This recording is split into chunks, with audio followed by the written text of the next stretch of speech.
जय हिंद बच्चों, उम्मीद करते हैं 3D आपने रिवाइज कर लिया होगा, 3D उसका अच्छे से पढ़ लिया होगा। आज हम लोग 3D के क्वेश्चंस करेंगे। 3D में हम लोग डायरेक्शन कोसाइंस और डायरेक्शन बेसिस के क्वेश्चंस कर चुके थे। आज हम लोगों को क्या करना है, प्लेन एंड स्ट्रेट लाइन के क्वेश्चंस। क्वेश्चन नंबर फर्स्ट कह रहा है इन 3D space x square minus 5x plus 6 is equal to 0 represent first option से आपका 2 points, सेकेंड ऑप्शन है 2 पैरेलल लाइंस, थर्ड ऑप्शन है आपका 2 पैरेलल प्लेन्स और फोर्थ ऑप्शन है आपका नन ऑफ दिस। ये बताइए क्या दिया है, सॉल्यूशन की बात करें तो x square minus 5x plus 6 is equal to 0 है, तो x square minus 3x minus 2x plus 6 is equal to 0 लिख सकते हैं। ये x minus 3 into x minus 2 बराबर 0, x बराबर 3 हो जाएगा और x बराबर 2 हो जाएगा।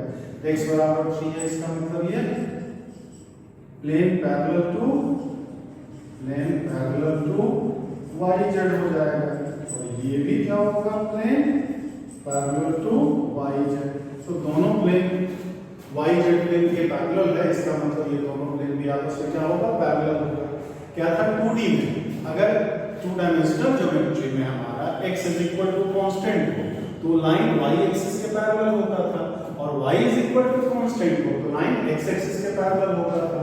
3D में क्या है कि अगर x is equal to constant है तो y z के parallel, y is equal to constant है तो x z के पैरेलल, और z is equal to constant है तो क्या होगा, x y प्लेन के पैरेलल होता है हमारा। तो कभी भी इसको 2 लाइन समझने की जरूरत नहीं करेंगे, क्योंकि 3 डायमेंशनल ज्योमेट्री का है, और 3 डायमेंशनल ज्योमेट्री में अगर x y z में से कोई कांस्टेंट के बराबर है तो वो कोऑर्डिनेट्स प्लेन के पैरेलल होगा, ना कि वो लाइन के इक्वेशन को रिप्रेजेंट करता है। इतना भी सॉल्व करने की जरूरत नहीं, देखते के साथ ही लगाने वाला है हमारा।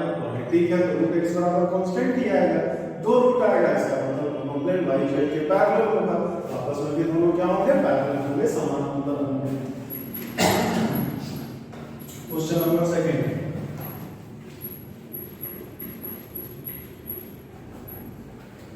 क्वेश्चन नंबर सेकंड क्या है हमारा, the equation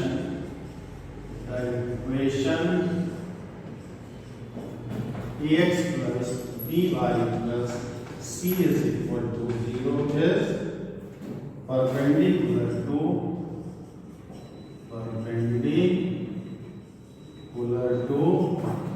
first option xy plane, second option yz plane, third option zx plane, fourth option none of this। ये हमारा सिंपली क्या है, z नहीं मतलब xy प्लेन के पैरेलल होगा। ये भी स्ट्रेट लाइन की इक्वेशन नहीं है, स्ट्रेट परपेंडिकुलर होगा हमारा, स्ट्रेट लाइन की इक्वेशन नहीं है। ये हमेशा याद रखिए कि प्लेन में जो वाला एक्सिस नहीं होगा हमारा, हमेशा उसके अलावा जो बच गया xy है, xy प्लेन के परपेंडिकुलर। अगर इक्वेशन में केवल yz है तो yz प्लेन के परपेंडिकुलर हो जाएगा हमारा, और अगर क्या है x और z में है वो zx प्लेन के हो जाएगा हमारा। मतलब इन जनरल हम लोग क्या लिखते हैं कि ax plus by plus cz plus b बराबर 0 हमारा, ये होता है प्लेन का इक्वेशन। अगर इसमें ये वाला टर्म ना हो वो xy प्लेन के परपेंडिकुलर होगा, अगर ये वाला ना हो हमारा वो xz प्लेन के परपेंडिकुलर होगा, और अगर ax ना हो हमारा इसका मतलब क्या हो जाएगा, yz के परपेंडिकुलर। यहाँ ax plus by plus c है हमारा, तो इसका मतलब x और y है, इसके होगा xy प्लेन के परपेंडिकुलर होगा। बस याद रखने वाली चीज होती है हमारा जो है उसी के परपेंडिकुलर, xy है xy प्लेन के परपेंडिकुलर, इक्वेशन में केवल yz है तो yz प्लेन के परपेंडिकुलर, और xz है तो xz प्लेन के परपेंडिकुलर हमारा। फिर question number 3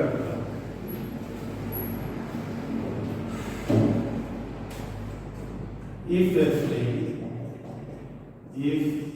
plane meets the coordinate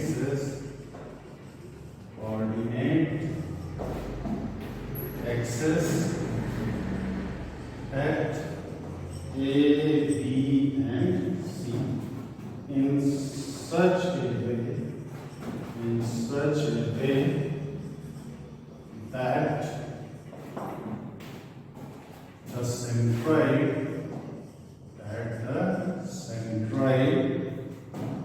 of triangle ABC is at 1, 2, 3. Then equation of plane. Option हमारा कह रहा है कि x by 1, y by 2, z by 3 is equal to 1. Second कह रहा x by 3 plus y by 6 plus z by 9 is equal to 1. Third कह रहा x by 1, y by 2, z by 3 is equal to 1 by 3. Fourth कह रहा आपका none of this. तो सवाल में क्या कहना चाह रहा है कि अगर कोई प्लेन x y z को a b c में काटना है, अगर ये a b और c, x एक्सिस को a पे, y एक्सिस को b पर और z एक्सिस को c पे कट करता है आपका, ठीक। इक्वेशन ऑफ प्लेन क्या हो जाएगा? इक्वेशन ऑफ प्लेन फार्मूले के हिसाब से x by a plus y by b plus z by c is equal to 1. ये हम लोग जानते हैं कि अगर x एक्सिस को x इंटरसेप्ट a हो, y इंटरसेप्ट b हो, z इंटरसेप्ट c हो तो प्लेन का ये इक्वेशन होता है। अब दिया हुआ है क्या? तो सेंट्रॉइड ऑफ ट्रायंगल ABC क्या हो जाएगा? a by 3, b by 3 और c by 3। क्या था? तीनों के कोऑर्डिनेट को जोड़ के 3 से भाग दे देते हैं, तीनों के y कोऑर्डिनेट को ऐड करके 3 से डिवाइड कर देंगे, तीनों के z कोऑर्डिनेट को ऐड करके 3 से डिवाइड कर देंगे। j by 3 plus b by 3, c by 3 आ गया हमारा। तो अब ये बताइए हमारा क्या मिल गया? सेंट्रॉइड दिया हुआ है, गिवन सेंट्रॉइड इज 1, 2, 3, यानी कि a by 3 is equal to 1, b by 3 is equal to 2, c by 3 is equal to 3. तो a का वैल्यू 3, b का वैल्यू 6 और c का वैल्यू 9। तो सेकंड जो है abc की जगह रख दिए, आ गया इक्वेशन। तो सीधी सी बात है, अगर 2 0 है हमारा तो एक जो होगा जितना दिया होगा उसको 3 से गुणा कर दो। एक को 3 से गुणा किया, 2 को 3 से गुणा किया और 3 को 3 से गुणा किया, वही ABC आ जाएगा। अगर प्लेन, और ये ट्रिक भी है हमारा, अगर प्लेन जहां पर ABC को कट करता है हमारा, जहां पर ABC को कट करता है उससे बनने वाले ट्रायंगल का सेंट्रॉइड अगर दिया है तो उस प्लेन का x इंटरसेप्ट जो होगा सेंट्रॉइड के x कोऑर्डिनेट का 3 टाइम्स, y इंटरसेप्ट जो होगा वो सेंट्रॉइड के y कोऑर्डिनेट का 3 टाइम्स और z इंटरसेप्ट जो होगा वो सेंट्रॉइड के z कोऑर्डिनेट का 3 टाइम्स। तो देखिए और टिक लगाइए, और आपको विशेष इसमें करना ही नहीं है आपको। क्वेश्चन नंबर 4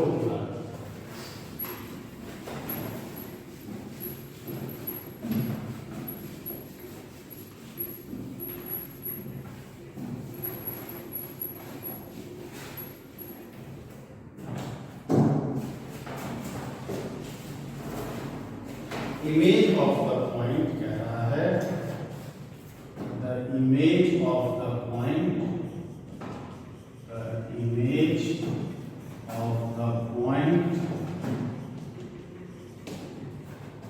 1, 3, 4 in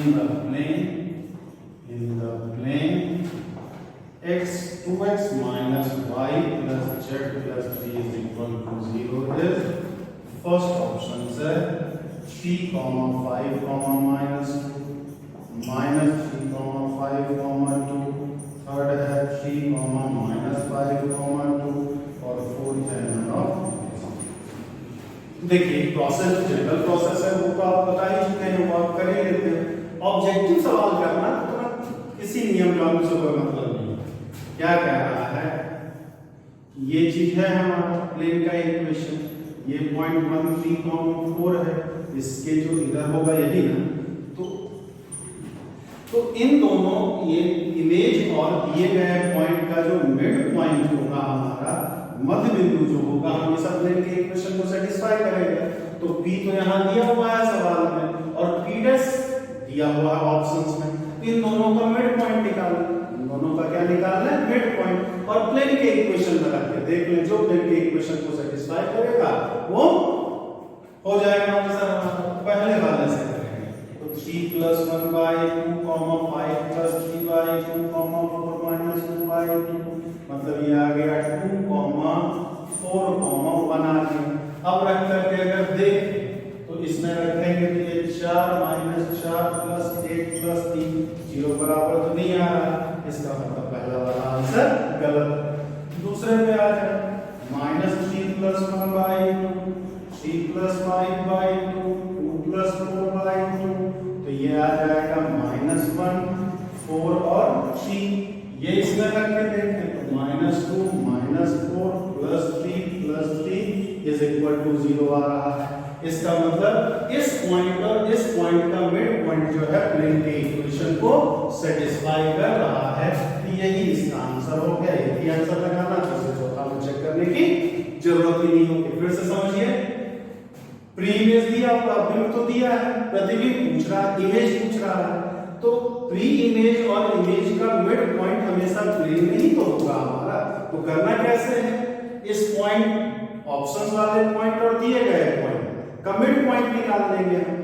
ऑप्शंस का पॉइंट और दिए गए पॉइंट का मिड पॉइंट निकाल लेंगे और उसको प्लेन के इक्वेशन में रख करके देख लेंगे।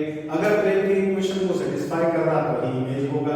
जैसे पहले वाले का मिड पॉइंट निकाला तो इसमें नहीं था, दूसरे वाले पॉइंट का और दिए गए पॉइंट का मिड पॉइंट निकाला तो प्लेन के इक्वेशन को सेटिस्फाई कर दिया, इसलिए हमारा दूसरा क्या हो गया, आंसर हो गया। हमारा कुछ करने की जरूरत ही नहीं है, आप तुरंत आप रिजल्ट मेथड से आसानी से कर सकते हैं इसको।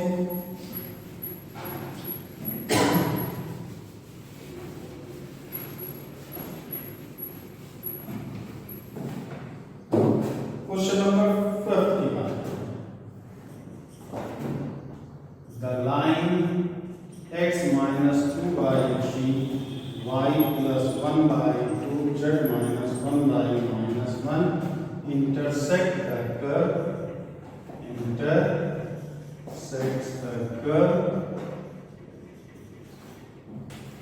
x y = c² z = 0 if c option दे दिया है आपका +-1 +-1/3 +-25 दे दिया है, नन ऑफ दिस दे दिया है आपका। तो अब ये बताइए सॉल्यूशन। दिया गया लाइन मान लिया हमने क्या, x - 2/3 y + 1/2 z - 1/-1 = लैम्डा है हमारा। तो इस पे किसी point, any point on the line क्या बताए थे, इसको करके x निकाल लेंगे तो 3 लैम्डा + 2 2 लैम्डा - 1 और माइनस लैम्डा - 1 आ जाएगा हमारा। तो अब ये बताइए इंटरसेक्शन पॉइंट है, मतलब ये वाला पॉइंट इस प्लेन के इक्वेशन को भी होना चाहिए और इसको भी सेटिस्फाई करना चाहिए हमारा। तो चूंकि z बराबर 0 है तो माइनस लैम्डा - 1 बराबर 0, माइनस लैम्डा प्लस 1 बराबर 0, तो लैम्डा का मान कितना, 1। लैम्डा का मान 1 आ गया, ये पॉइंट क्या हो जाएगा 5, 1, 0 आ गया। अब 5 दिया हुआ है क्या, x * y = c², तो x की जगह 5, y c², c का वैल्यू ±5। ये चीज आपको याद रखना है कि कोई भी लाइन दिया है, इस लाइन पर किसी भी पॉइंट का कोऑर्डिनेट के लिए इस रेशियो को बराबर लैम्डा मान लेते हैं, x y और z निकाल लेते हैं, x y z मिल गया। ये इस लाइन पर किसी भी पॉइंट का कोऑर्डिनेट हो गया, इस कोऑर्डिनेट को इसके इंटरसेक्शन पॉइंट होने के लिए सेटिस्फाई भी करना चाहिए, इसको भी और इसको भी। तो पहले z बराबर 0, तो z कोऑर्डिनेट ये है, इसको 0 करके हमने लैम्डा इज इक्वल टू 1 निकाल दिया। अब लैम्डा 1 आ गया, इस पॉइंट का कोऑर्डिनेट 5 1 0, ये इंटरसेक्शन पॉइंट हो गया। तो अगर ये इंटरसेक्शन पॉइंट है, इस इक्वेशन को भी तो सेटिस्फाई करना चाहिए। तो x की जगह 5, y की जगह 1 रख दिए, c का वैल्यू हमारा आसानी से निकल आया। अगले सवाल की बात करें हम लोग।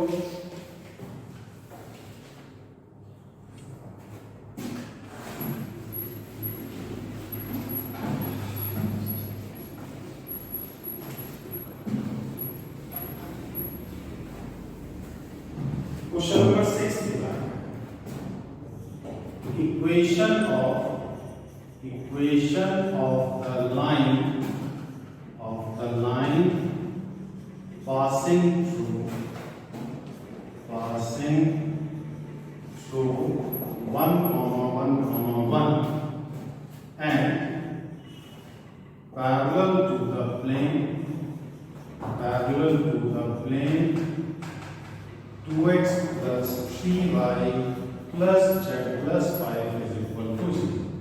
ऑप्शन है आपके पास x minus 1 by 1, y minus 1 by 2, z minus 1 by 1, b में x minus 1 by minus 1, y minus 1 by 1, z minus 1 by minus 1, x minus 1 by 3, y minus 1 by 2, z minus 1 by 1, और fourth बन गया x minus 1 by 2, y minus 1 by 3, z minus 1 by 1। हमें क्या चाहिए कि ऐसे line का equation चाहिए जो इस पॉइंट से पास करे। तो इक्वेशन क्या था, x minus x1 by a, y minus y1 by b और z minus z1 by c हमारा। तो x1 y1 z1 तो 1 1 दिया है, ऐसा तो चारों में दिया हुआ है हमारा, लेकिन कह रहा इस प्लेन के पैरेलल। तो कोई भी लाइन हम लोगों ने क्या किया था कि ये बोर्ड मान लिया प्लेन है हमारा, तो बोर्ड पे अगर लाइन पैरेलल होगा तो प्लेन का जो नॉर्मल होगा वो लाइन पे परपेंडिकुलर होगा। पॉइंट तो हमें पता ही है, लाइन का डायरेक्शन बेसिस मिल जाए हमारा काम तुरंत हो जाएगा। तो प्रॉपर वे में सॉल्व करने की कोई जरूरत ही नहीं है हमारा, ऐसे ही ऑप्शन सिंपल चेक हो जाएगा हमारा।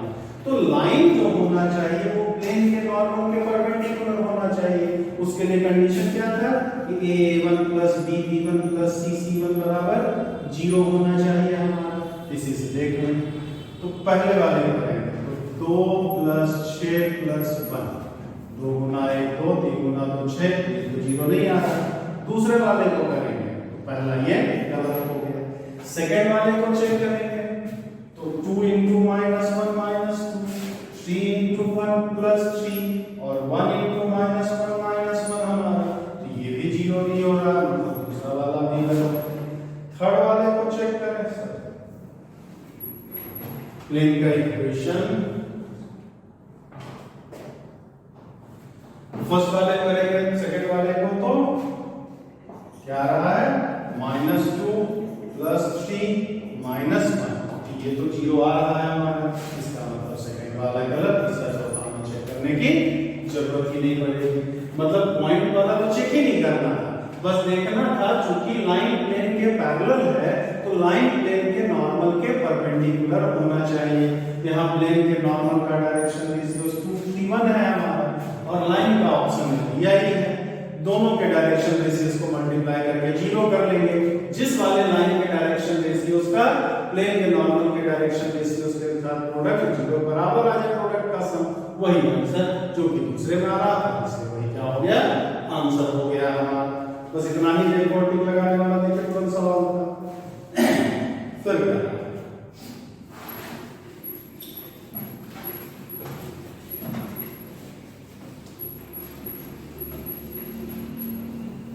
क्वेश्चन नंबर 7, क्वेश्चन नंबर 7 जो है हमारा,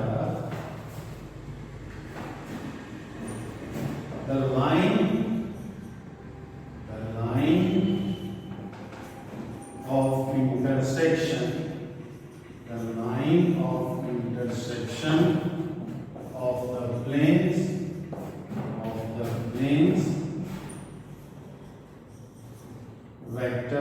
r dot 3 I cap minus j cap plus k cap is equal to 1 and vector r dot I cap plus 4j cap minus 2k cap is equal to 2 is parallel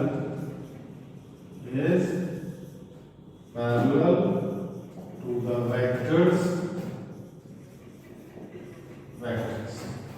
first option दिया है 2i cap plus 7j cap plus 13 vector A है minus 2i cap minus 7j cap 13k cap सी है 2i cap plus 7j cap plus 13k cap और D है minus 2i cap plus 7j cap plus 13k cap। तो दो plane के perpendicular इन दोनों plane के line of intersection पूछ रहा है किसके पैरेलल, लाइन ऑफ इंटरसेक्शन किसके पैरेलल है। तो ये हमारा एक प्लेन है, ये एक हमारा प्लेन है और ये, तो इन दोनों के लाइन ऑफ इंटरसेक्शन की बात करेंगे। जैसे ये बोर्ड एक प्लेन लिया और दूसरा प्लेन हमने इसको लिया है, इसको लिया हमने, तो इसका लाइन ऑफ इंटरसेक्शन ये हो जाएगा। तो इसका भी नॉर्मल परपेंडिकुलर होगा और इसका नॉर्मल भी परपेंडिकुलर होगा हमारा। इसका मतलब लाइन जो होगा, जो लाइन ऑफ इंटरसेक्शन होगा वो दोनों प्लेन के नॉर्मल के परपेंडिकुलर होगा। लाइन ऑफ इंटरसेक्शन दोनों प्लेन के नॉर्मल के परपेंडिकुलर होंगे। तो एक प्लेन का नॉर्मल ये है और दूसरे प्लेन का नॉर्मल ये है। ये दोनों प्लेन का, दिए गए प्लेन का नॉर्मल है हमारा। अब इन दोनों के परपेंडिकुलर चाहिए, तो दो दिए गए वेक्टर के परपेंडिकुलर वेक्टर कैसे निकाला जाता है, दोनों का क्रॉस प्रोडक्ट करके हमारा। तो बस दोनों का क्रॉस प्रोडक्ट कर दीजिए। तो i cap j cap k cap 3 minus 1 1 1 4 2 हमारा सिंप्लीफाई कर लेंगे। तो i cap minus 2 minus 1 4 minus 2, तो 2 minus 4 माइनस j कैप करेंगे तो 1 plus 6 प्लस k कैप हो जाएगा तो 12 plus 1, इसका मतलब minus 2i cap minus 7j cap, j वाले में क्या था minus 6 minus 1 plus 7j cap plus 13k cap हमारा।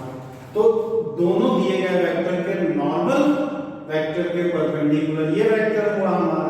तो इसी वेक्टर के पैरेलल जो होगा हमारा क्या होगा, इन दोनों प्लेन का लाइन ऑफ इंटरसेक्शन। इसका मतलब ऑप्शन 4 जो है वो सही आंसर हो गया हमारा। किसी भी दो प्लेन के परपेंडिकुलर, सॉरी किसी भी दो प्लेन के लाइन ऑफ इंटरसेक्शन की बात कर रहा है, तो हमने क्या बताया था कि जो लाइन ऑफ इंटरसेक्शन होगा वो दोनों प्लेन के नॉर्मल के परपेंडिकुलर होगा। यहां पूछ रहा है दोनों प्लेन के लाइन ऑफ इंटरसेक्शन किसके पैरेलल होगा, तो किसके पैरेलल होगा, कि दोनों दिए गए प्लेन के नॉर्मल वेक्टर के परपेंडिकुलर। और दो वेक्टर के परपेंडिकुलर को वेक्टर निकालना है तो बस आपको दोनों का क्रॉस प्रोडक्ट निकाल देना। तो हमने दोनों दिए गए नॉर्मल वेक्टर का क्रॉस प्रोडक्ट निकाल दिया, जो आया वही आंसर। तो घुमा फिरा के बस एक क्रॉस प्रोडक्ट आपको निकालना था और कुछ विशेष करने की जरूरत नहीं थी इसमें आपको। चलिए क्वेश्चन नंबर आ गया, क्वेश्चन नंबर 8 की बात।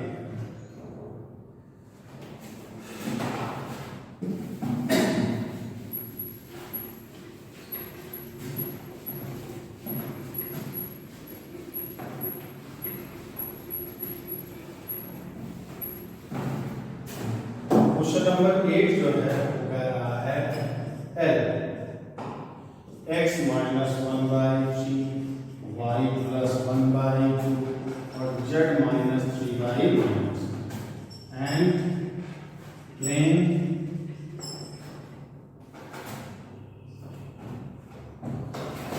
x minus 2y plus z plus 3।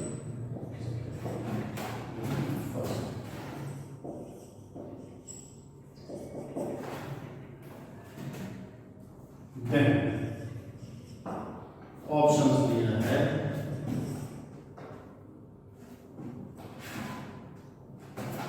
Line L is perpendicular to plane. फिर दिया है L lies in second। फिर C दिया है L is parallel to second। और फोर्थ दिया है, मतलब ये एक लाइन है और ये प्लेन है हमारा। तो कह रहा है कि लाइन प्लेन के पैरेलल होगा कि प्लेन में ही होगा या प्लेन के परपेंडिकुलर होगा, ये क्या होगा, उसके लिए कंडीशन हमारा। तो सबसे पहले देखें कि लाइन ये किससे पास कर रहा है, 1, -1, 3। तो ये वाला पॉइंट प्लेन के इक्वेशन को सेटिस्फाई करता है कि नहीं करता है हमारा। तो 1 -+2 +3 = 0। तो सेटिस्फाई तो नहीं कर रहा हमारा, 0 बराबर नहीं आ रहा, इसका मतलब लाइन लाइज तो नहीं करेगा हमारा इन सेकेंड। तो अब ये तो गलत हो गया। अब हम देखें पैरेलल है कि नहीं।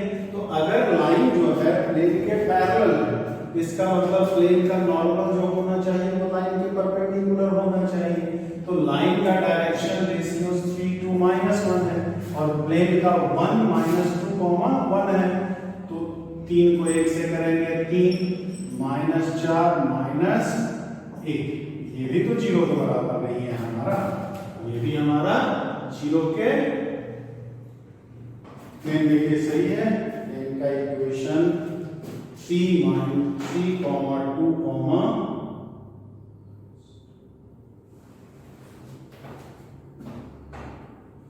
हाँ देखिए तो लाइन हमारा क्या है, 3 × 1 3, 2 × -2 -2 -1 ×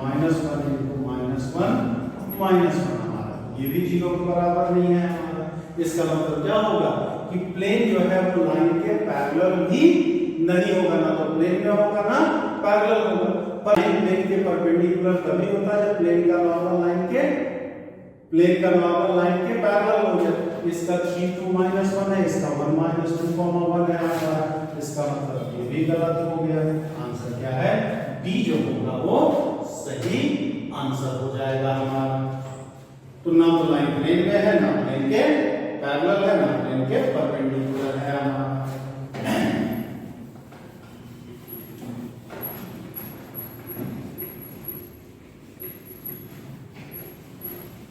फिर क्वेश्चन नंबर 9 की बात करें। the sine of the angle between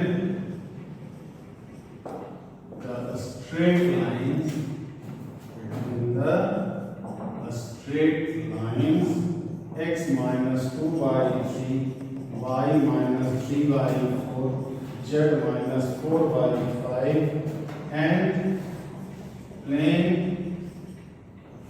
2x minus 2y plus z is equal to 5 is options है हमारे पास 10/6√5, सेकेंड है 4/5√2, थर्ड है √2/10 और फोर्थ है 2√3/5। तो हमारा क्या था,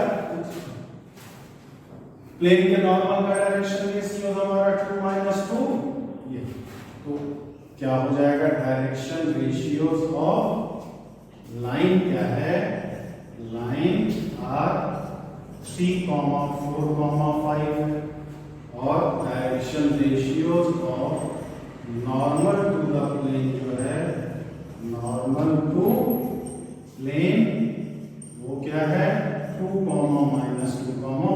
तो a1 b1 c1 हो गया, a2 b2 c2 हो गया। मान लिया एंगल थीटा है तो साइन पूछ रहा है, तो sine theta is equal to हम लोगों ने क्या पढ़ा था, a1 a2 3 × 2 = 6, b1 b2 -8 c1 c2 5/√3 का स्क्वायर 9 4 का 16 इसका 25, इसमें 4 + 4 + 1 हो गया। तो 6 × 5 = 11 3/√50, √9 यानी कि 3 और 3 कैंसिल 1/5√2 आ रहा ये ऑप्शन में दिया नहीं, ये कहीं ऑप्शन में दिया नहीं, ये कुछ और लगा के चले आए। √2 से अगर ऊपर नीचे मल्टीप्लाई करें तो नीचे √2 हो जाएगा बाई 10, पर वो सही है। दो लाइन दो प्लेन सब के बीच वही फार्मूला लगता है, बस लाइन दो लाइन के बीच या दो प्लेन के बीच में इसी में cos थीटा यूज करते थे, और लाइन और प्लेन है तो cos थीटा यूज ना करके हम क्या यूज करेंगे, sin थीटा यूज करेंगे। बाकी सब कुछ वैसे ही रहता है आपका।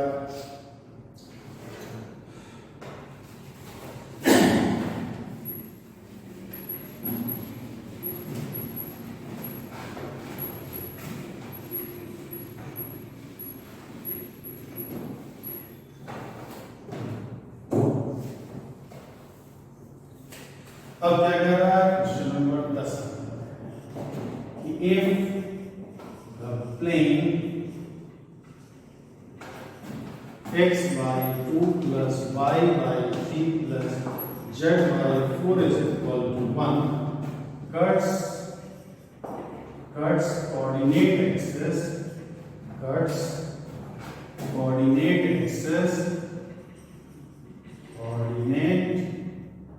axis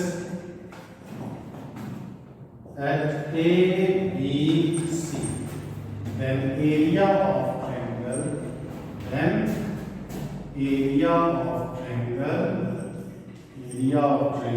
ABC, फर्स्ट ऑप्शन आपका दिया है √29, सेकेंड ऑप्शन दिया है √41, थर्ड ऑप्शन दिया है √61, फोर्थ ऑप्शन दिया है नॉट। तो अगर बात की जाए प्लेन है ये हमारा 0 x axis y axis z axis, तो x कोऑर्डिनेट 2 दिया है, ये 2, 0, 0, ये 0, 3, 0 और ये 0, 0, x इंटरसेप्ट 2 है, इसका मतलब x को 2 पे काटेगा, y इंटरसेप्ट 3 है, इसका मतलब y को 3 पे काटेगा, z इंटरसेप्ट 4 है, इसका मतलब 4 पे काटेगा। तो अब हमारा ट्रायंगल जो बन गया ABC, अगर इसकी बात करें तो इसको हम क्या लिख सकते हैं 2i कैप, इसको क्या लिख सकते हैं 3j कैप, और इसको क्या लिख सकते हैं इसका पोजीशन वेक्टर 4k कैप हमारा। तो एरिया ऑफ ट्रायंगल के लिए क्या है ये निकाल लेंगे, तो 3j cap minus 2k cap i cap आ जाएगा, और इसको निकाल लेंगे तो 4k cap minus 2i cap हो जाएगा हमारा। अब एरिया ऑफ ट्रायंगल क्या होगा, एरिया ऑफ ट्रायंगल ABC हमने क्या पढ़ा वेक्टर में 1/2 mod of AB cross AC, हमारा यही ट्रायंगल का एरिया था। किसी ट्रायंगल का एरिया अगर निकालना वेक्टर फॉर्म में तो क्या था, दो साइड वेक्टर के क्रॉस प्रोडक्ट के मॉडुलस का जो हाफ होता है वही ट्रायंगल का एरिया हो जाता है।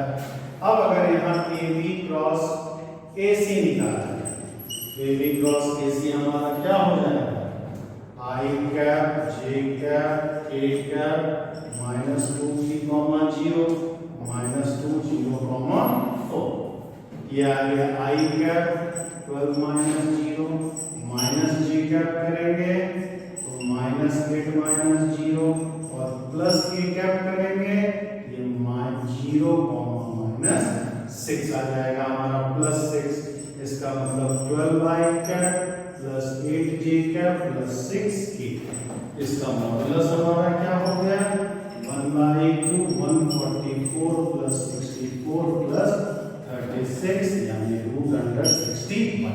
तो C जो है ये हमारा इसका एरिया √61 ही सही आंसर हो जाएगा हमारा। उम्मीद करते हैं ये सवाल आपको चीजें समझ में आ रही होंगी, लेकिन ये तभी समझ में आएगा जब थ्योरेटिकल पार्ट आपने अच्छे से क्लियर किया होगा। और इससे ज्यादा लेवल का एक आध दो क्वेश्चन में हमने देखा कि टाइम लग रहा था, ज्यादातर क्वेश्चन देखो और टिक लगाने वाला था हमारा, बरसते कि हमारा कॉन्सेप्ट क्लियर हो। अगर आपका कॉन्सेप्ट क्लियर है तो आप बड़े आसानी से 3D के क्वेश्चंस को लगा सकते हैं। चलिए नेक्स्ट लेक्चर में भी हम लोग कुछ और क्वेश्चंस इसके देखेंगे। जय हिंद।